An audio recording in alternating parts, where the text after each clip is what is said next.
Hi friends, very good morning once again and welcome back. Just back to back for the next video. जो topic चल रहा है अपना protoplast, the isolation of protoplast and its culture. अब protoplast अपन ने कल कर लिया था definition plus history, a brief history, the definition, name and brief history of protoplast.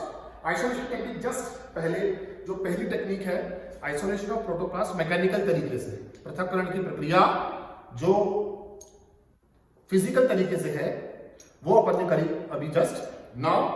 अब जो सेकंड टेक्निक है आइसोलेशन की अपन बात कर रहे हैं वो टेक्निक है एंजाइमेटिक टेक्निक. एंजाइमेटिक टेक्निक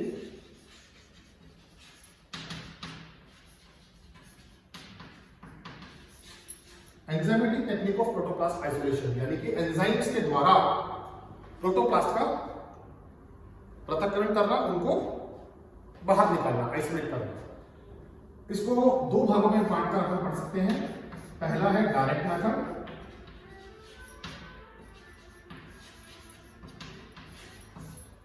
इसको वन स्टेप मेथड भी बोलते हैं. एग्जाम में पूछते हैं वन स्टेप मेथड. प्रोटोप्लास्ट पृथक्करण का एक चक्रीय पद्धति या प्रोसेस क्या है उसको समझाइए. और जो दूसरा है फ्रेंड्स वो है इनडायरेक्ट मेथड. इसको फ्रेंड्स टू स्टेप मेथड भी बोलते हैं. To step method.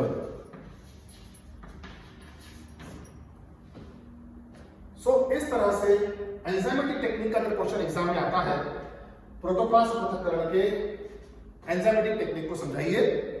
अगर बहुत शॉर्ट नोट में आ गया 3 मार्क्स वाले में कि एक चक्रीय पद्धति डायरेक्ट मेथड क्या है उसको समझाइए, दूसरा इनडायरेक्ट या टू स्टेप मेथड द्विपद्धति है, द्विचक्रीय पद्धति क्या है उसको समझाइए.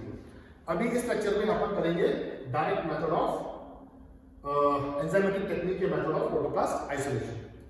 फ्रेंड जस्ट ब्रीफ हिस्ट्री की अगर बात करें, बहुत कल मैंने वैज्ञानिक का एक नाम लिया था. वैज्ञानिक का नाम है ईसी कॉकिंग. वैज्ञानिक का नाम है ईसी कॉकिंग.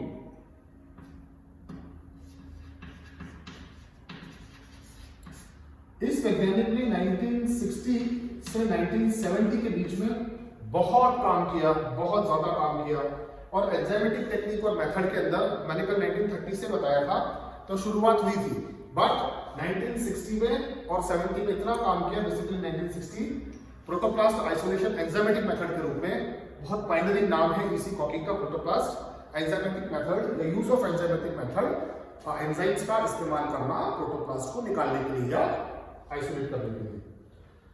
तो जो एंजाइम्स इस्तेमाल क्यों जरूरत पड़ी फ्रेंड्स, एंजाइम की एंजाइम की जरूरत इसलिए पड़ी क्योंकि लेक्चर के मेथड में जो पहले वाला मैकेनिकल या फिजिकल मेथड उसमें हमने देखा कि किस प्रकार से कितने डिसएडवांटेज हैं मैकेनिकल या फिजिकल मेथड के प्रोटोप्लास्ट से निकालने के. तो उन डिसएडवांटेजेस को ओवरकम करने के लिए या उस चीज से पार पाने के लिए वैज्ञानिकों ने एंजाइम्स की खोज की और पता लगाया कि कौन से वो एंजाइम्स हैं जिनकी मदद से बिना इतनी मेहनत किए, इतना टाइम वेस्ट किए और अच्छे रिजल्ट्स के लिए हम एंजाइम्स का इस्तेमाल करें. तो फ्रेंड्स 2 से 3 एंजाइम्स काम में आए. वो एंजाइम्स जो काम में आए वो एंजाइम्स हैं, एक तो है मेट्रोजाइम,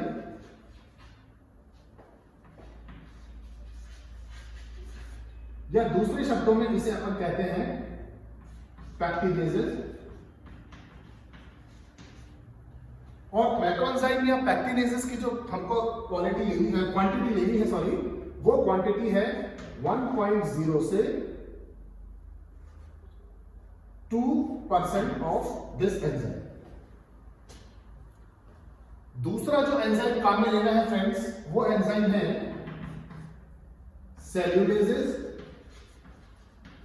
उसकी क्वांटिटी लेनी है 0.1 से 1.9%. ये अच्छी तरह से नोट कर ले फ्रेंड्स. 2 एंजाइम्स जो काम में आएंगे वो कौन कौन से हैं. एक तो है मैक्रोएंजाइम या उसका नाम है पैक्टिनेजेस, जिसकी हमको जो मात्रा कितनी लेनी है, मात्रा जो उसकी क्वांटिटी लेनी है वो है 1.0 से 2% ऑफ दिस एंजाइम.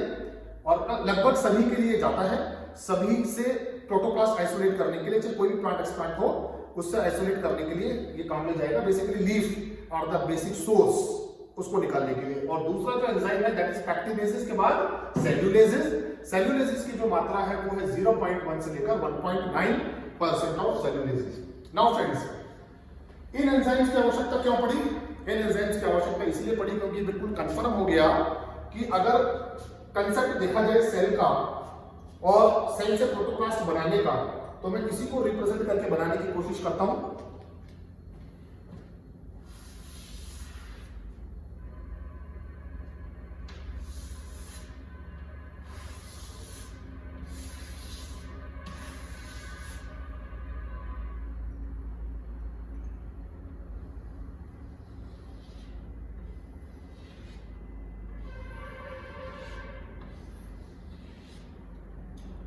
तो रिप्रेजेंटेशन में फ्रेंड्स अपन देख रहे हैं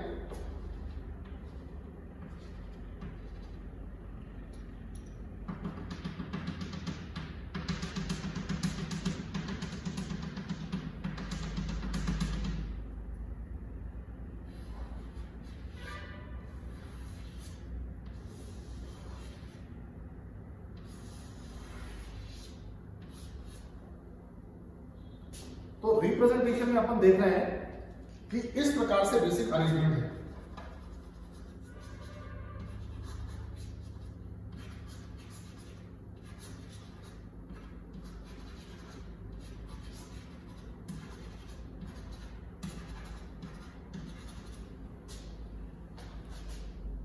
तो क्यों आवश्यकता पड़ी? क्योंकि ये टिश्यूज में देखा गया, जो ग्रुप ऑफ सेल्स थी, ये देखा गया कि पैक्टिनेसिस और सेल्यूलोसिस की आवश्यकता इसीलिए है कि सेल्स को आपस में जोड़ने के लिए जो सीमेंट का काम कर रहा है, that cementing material is pectin, और सेल को जो प्रोटेक्ट कर रहा है वो मटेरियल है सेल वॉल, जो बनी है सेल्यूलोज। सो फ्रेंड्स, जब तक इन सारे सेल्स को आपस में सेपरेट नहीं किया जाएगा और सेपरेट करने के बाद हर एक सेल के ऊपर से ये भित्ति को नहीं हटाया जाएगा, तब तक हमको प्रोटोप्लास्ट प्राप्त नहीं होगा। इसीलिए ये कंफर्म हो गया कि जो दो एंजाइम्स काम में आएंगे वो होंगे पैक्टिनेजेस या मैक्रोजाइम, और दूसरा सेल्यूलेजेस। पैक्टिनेज जो है वो सीधा अटैक करेगा पैक्टिन पर, और सेल्यूलेजेस है वो सीधा अटैक करेगा सेल्यूलोज पर। तो जब इन दोनों के अटैक से इन पर group of cells and tissues में अटैक होगा तो हमको प्रोटोप्लास्ट प्राप्त हो जाएगा। तो ये तो बेसिक कंसेप्ट टेक्निक हो गया कि एंजाइम कौन सा है, किस एंजाइम की जरूरत पड़ी, किस एंजाइम की जरूरत क्यों पड़ी, और इसके पीछे बेसिक कंसेप्ट क्या था। नाउ फ्रेंड्स, अब ये कैसे काम करता है, अब बात करेंगे अपन डायरेक्ट मेथड या वन स्टेप मेथड, और दूसरा indirect method, two step method. Friends, ज्यादा बहुत उसमें दिमाग या डीप में जाने की जरूरत नहीं है, क्योंकि नाम इटसेल्फ सजेस्ट कर रहा है। साइंस में काफी सारे नाम अपने आप ही सजेस्ट कर देते हैं क्या चीज है क्या नहीं है। सो टू स्टार्ट, जैसे कि नाम से जाहिर है डायरेक्ट मेथड या one step method. What is the direct और one step method? So direct और वन स्टेप मेथड में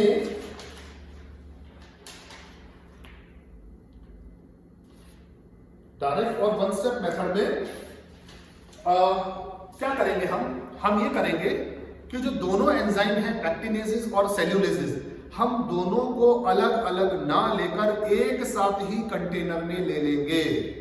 तो कैसे करेंगे फ्रेंड्स? ऐसे करेंगे, direct method, one step method. To start, leaf explant leaf lower epidermis, lower epidermis से पील ऑफ, पील,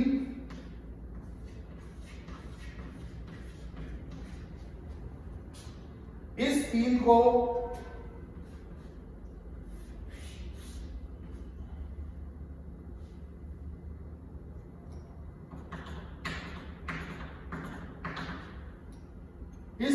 जब इकट्ठा करके तो काफी सारे हमने पील ले लिए, और जब काफी सारे पील लेने के बाद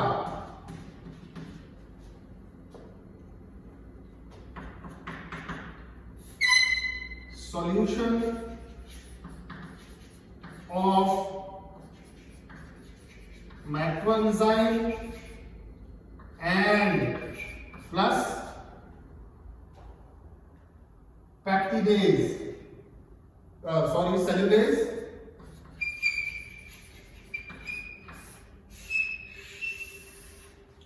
एक साथ लेने पर एक ही बार में ले लेंगे। एक साथ लेने की कंसेप्ट को हम कहते हैं one step method of protoplast enzymatic isolation. कुछ घंटे रखने के बाद और काफी समय रखने के बाद हमें क्या मिलेगा? हमें मिलेगा कंटेनर के अंदर, इस कंटेनर के अंदर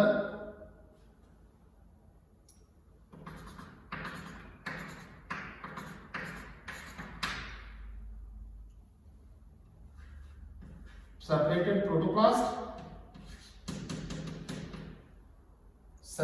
protoplast प्लस डेब्रीज, कचरा। तो ये तो हो गया कचरा, डेब्रीज, और ये हो गए आइसोलेटेड प्रोटोप्लास्ट।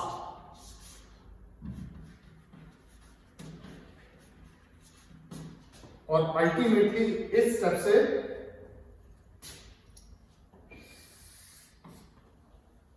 जो पैक्टीन है और सेल्यूलेज है हट गए और हमको प्रोटोप्लास्ट मिल गया।